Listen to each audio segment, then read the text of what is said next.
Hello, and welcome to Gus McDoll Strategy and Tactics, and thank you to our subscribers. I'm Nick McDoll. Today we're continuing the Allied Grand Campaign in Close Combat A Bridge Too Far, a game based on the Battle of Arnhem, Operation Marketgarden.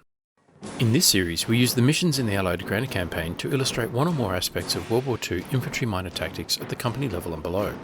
Each episode we conduct basic mission analysis, develop and analyse possible courses of action, then decide and execute the plan in real time, followed by lessons learned. Please remember to like the video and subscribe for more great strategy and tactics content. And if you want to buy me a coffee, the links to PayPal and Patreon are in the description. In this episode, we're in the Arnhem sector, the Oosterbeek area of operations. Our objective is the Oosterbeek Cauldron. It is day 5 of Operation Marketgarden, 1000 hours on 21 September 1944. Next, let's look at the map and do some mission analysis. I'll develop a plan and then execute it in the game. Our mission is to defend the Oosterbeek Cauldron in order to set the conditions for a counterattack to retake the landing zone. North is to the left of the map. I have marked 5 areas. Number 1, the row of 3-storey buildings running east-west and marking the northern end of Oosterbeek. These buildings make a natural defensive line. They provide good observation over the fields and buildings to the north, as well as cover and concealment for infantry. Number 2, a clump of buildings to the northeast. The 2-storey building provides observation, and each of the buildings provides some cover and concealment. But there is no covered or concealed approach from these buildings to the town, so this is likely to be a support by fire location rather than a forming up point for an attack. Number 3, an open area of fields to the immediate north. The open areas present an obstacle to infantry movement as they are under observation from the buildings in the town. Number 4, Overzicht, a number of buildings along a street leading into the town. The taller buildings provide good observation and fields of fire, while all buildings provide cover and concealment. This location provides the best avenue of approach for infantry to get into the town, moving between buildings and minimising their time in the open. And number 5, on the Oosterbeek, a large building in an open square behind the front line of buildings. This sits in a triangular block formed by roads on either side. This would make a good strong point, as it affords observation and fields of fire in all directions and controls movement down the roads. Key terrain are the clumps of buildings to the northeast and northwest, as they afford an advantage to the attacker. Decisive terrain is the row of buildings along the northern edge of town. Holding this line gives the defender a significant advantage. Losing it would change the character of the battle and force an urban fight with shorter engagement distances. The most likely enemy avenue of approach is to move between the buildings to the northwest and break into the main defensive line. I assess the enemy will assault from the north using a mixed force of infantry supported by armour. The enemy will seek a lodgement in the northern end of town to push the British defenders back and delay or prevent a counterattack towards the landing zone. The enemy's most likely course of action is an infantry assault through the buildings to the northwest, the Overzicht. A support by fire position would be located in the buildings to the northeast. The Germans would advance one building at a time, supported by tanks and mortar smoke. Once the buildings were held, the Germans would keep up a firefight and gradually whittle down the number of defenders. This would delay the British from counterattacking to retake the landing zone. The enemy's most dangerous course of action is to fix British forces to the northwest, but then assault out of the field to the northeast. The enemy would break into the town in a weakly defended area and completely unhinge the British defence, forcing a withdrawal into the town or further south. This would prevent the British from counterattacking to retake the landing zone. I have a number of defensive options. First, I could use the large building on the Oosterbeek in the square as a redoubt and engage German forces as they move into the town. The building has good observation and fields of fire over the open square and controls movement along the roads. But this approach is vulnerable to bypass. In other words, the Germans could just move past the area deeper into the town and not even assault the position. Second, I could construct an urban ambush in the buildings to the southeast, at the apex of the triangle block. This would benefit from a short perimeter and good fields of fire down both roads. However, this approach cedes the initiative to the enemy, who could ignore and bypass British forces, or surround and isolate them in a small area, and the British have nowhere to withdraw. Third, I could contest the row of buildings at the northern edge of town. This makes best use of the long engagement distances over the open fields to attrit the advancing enemy, and it still gives me the option to withdraw to subsequent defensive positions in the town. The weakness in this approach is that it spreads my weak forces across a broad perimeter and dilutes my combat power. But the ability to engage the Germans at maximum range, inflicting delay and casualties, is my best asset. So I choose this approach: disperse my forces and concentrate my fire. I'm expecting an attack from the northwest, but must also prepare for an attack from the northeast. So my key assets must be able to fire into both engagement areas. I place my 6-pounder anti-tank gun in a small building north of the town. From here, it can engage any German tanks. The Vickers is in a 3-story building to the northwest. Its primary task is to blunt any infantry attack from the northwest. Its secondary task is to put enfilade fire across the open fields to disrupt any infantry assault from the northeast. The mortar will remain in defilade behind the Oosterbeek building and engage on-call targets with HE or smoke. A rifle section and a recon squad will form a defensive line in the Oosterbeek buildings to the northwest. And a rifle section supported by a Piat team will provide early warning and hold the northeast. Finally, the Bren section will take position in the centre of the northern row of buildings, ready to fire in support of either group. On a modern battlefield, the close formations of past wars cannot survive. Dispersion is therefore essential. Dispersion means that small subunits and even individuals will have to decide on the action they must take to carry out the general intention of their commander. I have now moved my troops into position and will execute the plan in real time. Let me know in the comments below what you think of the various courses of action and if you've identified a viable alternative. And don't forget to like the video and subscribe for more great strategy and tactics content. And so we begin. 2 tanks, both Mark IV Panzers. The 6-pounder targets the tank to its right. The barrel swings around slowly.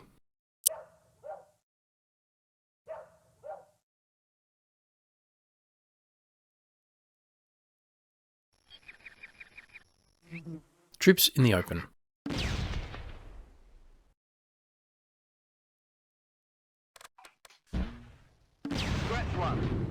Hit and destroyed. Meanwhile, the mortar targets infantry in the Overzicht. Panzerschreck. It knocks out the 6-pounder anti-tank gun. This is a real pickle.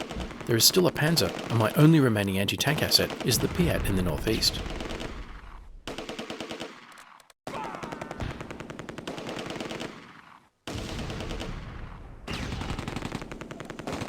Fierce fighting breaks out in the Overzicht. The rifle section and Vickers target Schützen and an MG42.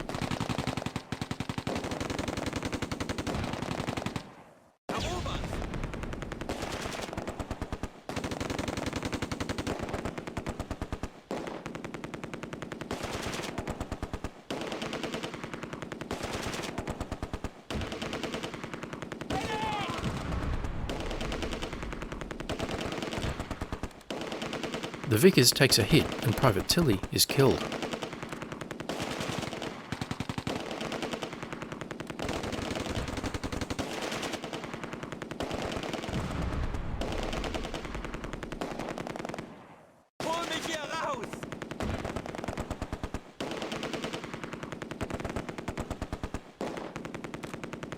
The Germans have dropped smoke to conceal their advance.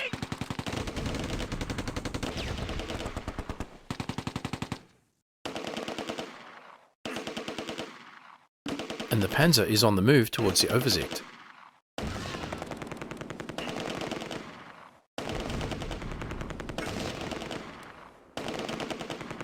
Move completed.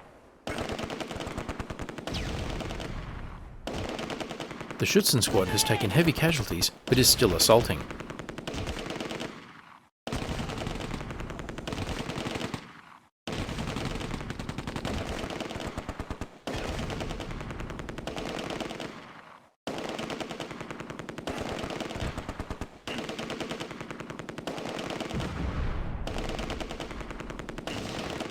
The rifle section to the northeast targets a heavy machine gun squad in the open.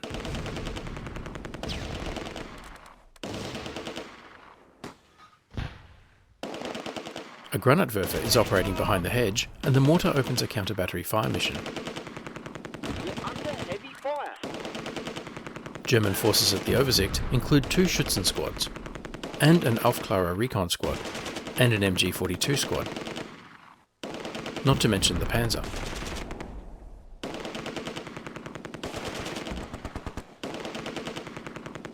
Under heavy fire.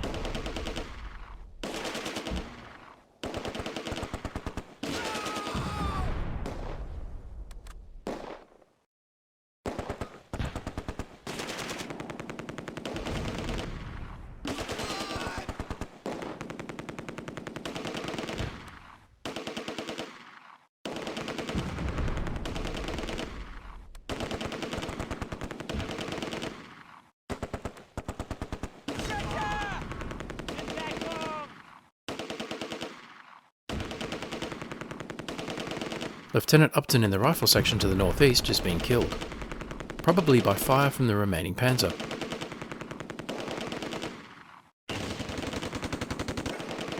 Back at Oversicht, an MG42 squad is pushing forward.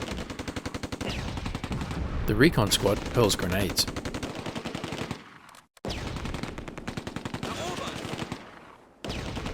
They find their mark.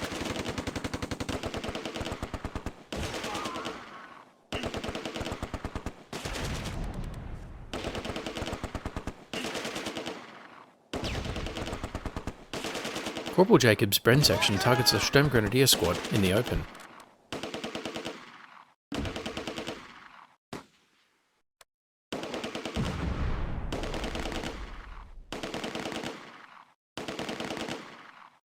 The MG42 starts to withdraw. The rifle section takes another casualty. The Mark IV is dominating the Oversicht over another Piat. The rifle teams target the Panzer.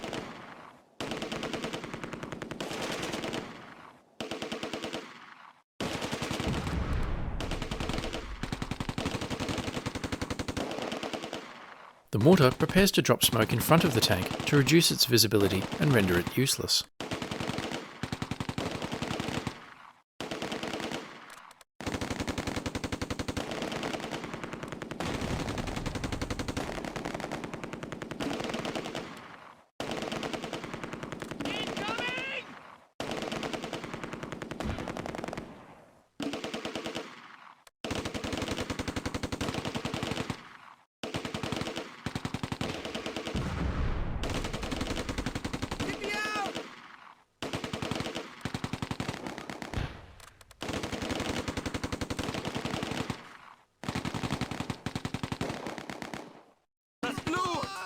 An Aufklärer recon squad breaks cover and assaults forward.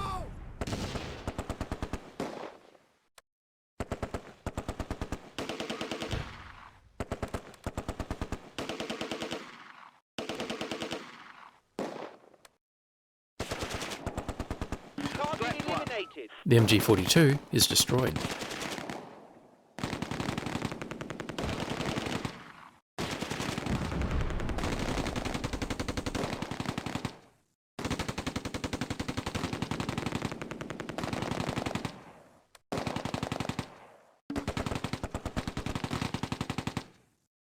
Under heavy fire. Take cover! The mortar switches fire to the Schützen in the Oversicht.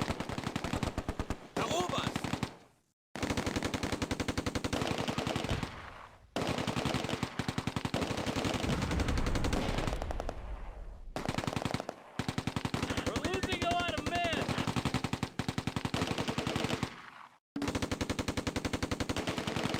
Sergeant Carroll is injured and alone, hiding from the Aufklärer in the building. No use. He's killed.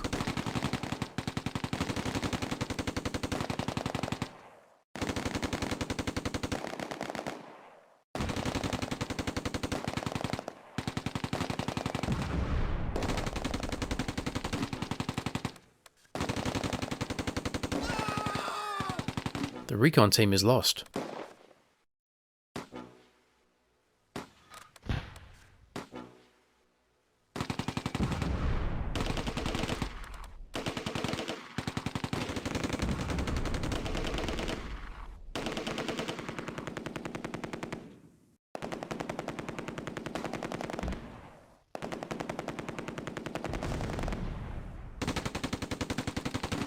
completed.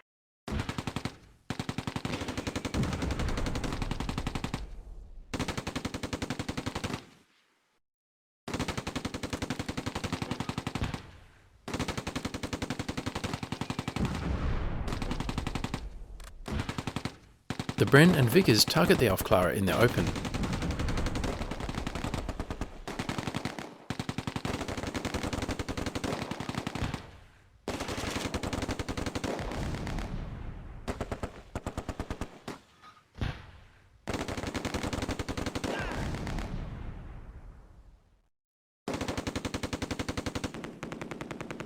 We're under heavy fire.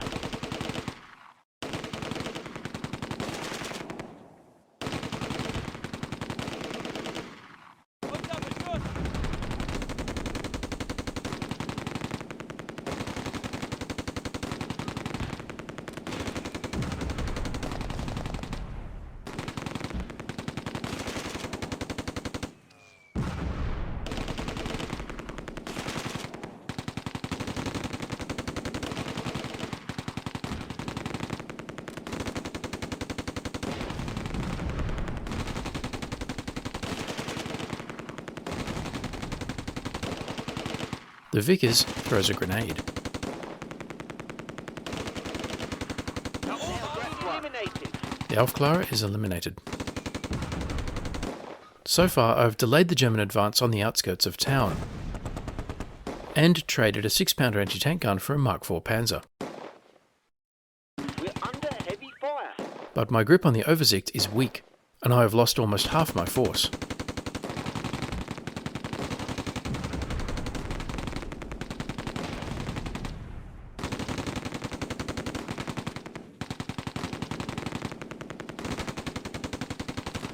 British forces go to ground in the face of withering German fire.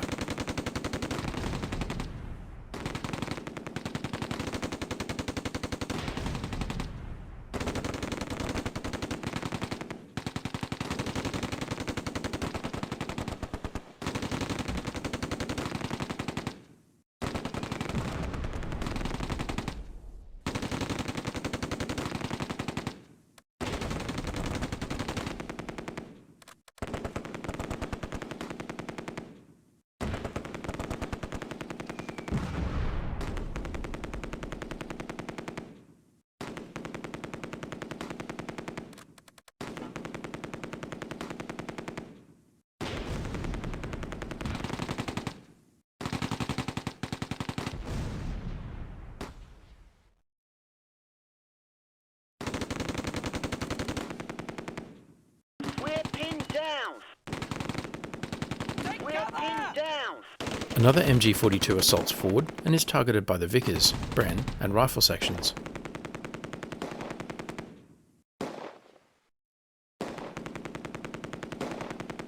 Infantry are on the move. And the Panzer.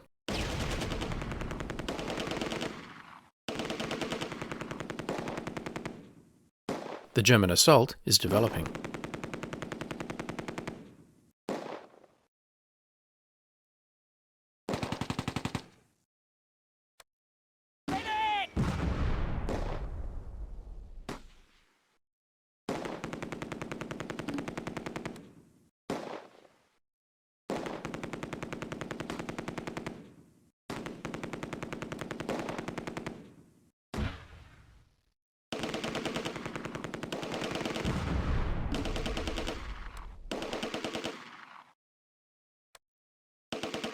The 3-inch mortar is out of ammunition.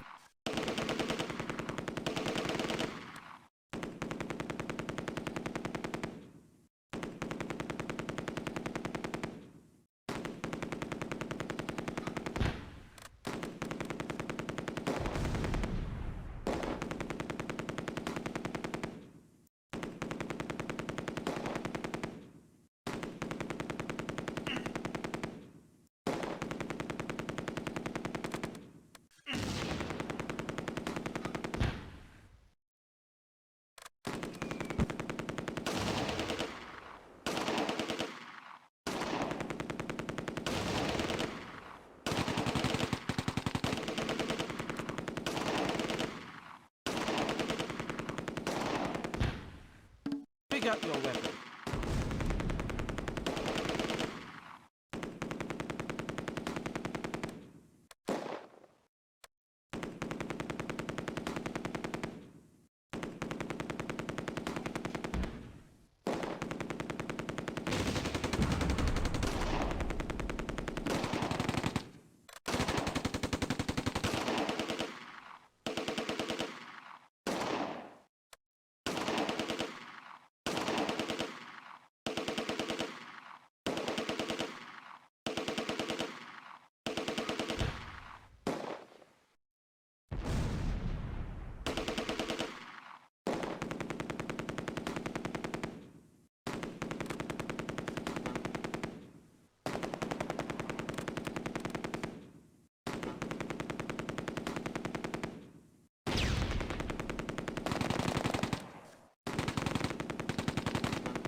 Posey in the recon section crawls towards the Panzer, a gammon bomb in hand.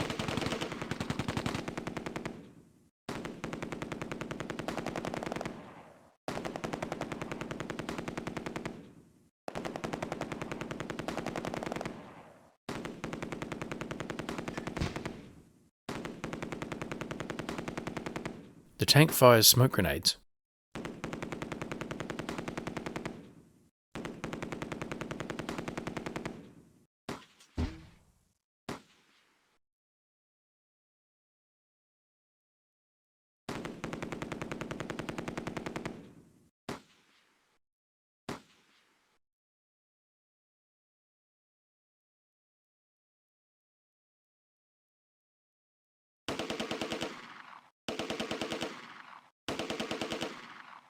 Posey withdraws. The British are low on numbers and on ammunition. I cannot improve on the current result. Time to request a ceasefire.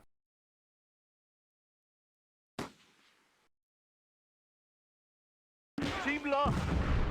We need to pull back. Posey is killed.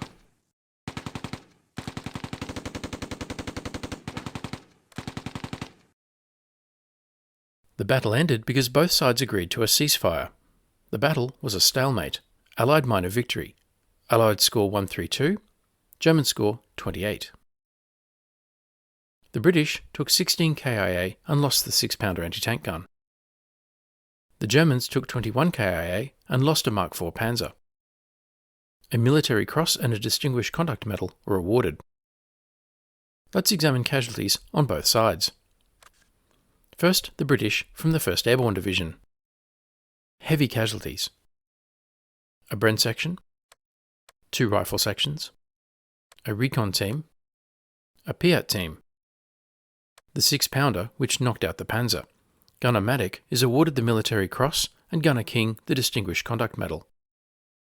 The 3-inch mortar and the Vickers.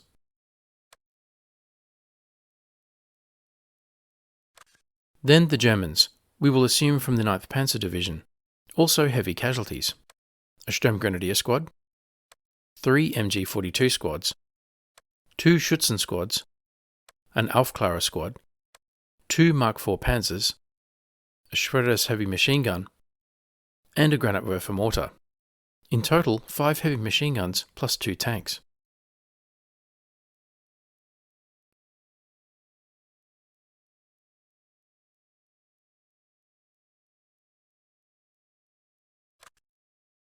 So, what did we learn? My gamble in this episode was to disperse my forces and concentrate my fire, relying on long lines of sight and engagement distances. The plan was to force the Germans to deploy and take casualties crossing open ground before reaching the outskirts of town. This worked, to an extent. But as the battle progressed, the Germans moved into buildings. Now, both sides had cover and concealment and long lines of fire, with no advantage to the British. The battle turned into a 2-way shooting gallery in which the Germans had 5 machine guns and a tank against a Vickers and a Bren section. The weight of German machine gun, mortar and tank cannon fire eventually told on my forces. And my thinly dispersed sections at the Overicht barely held on.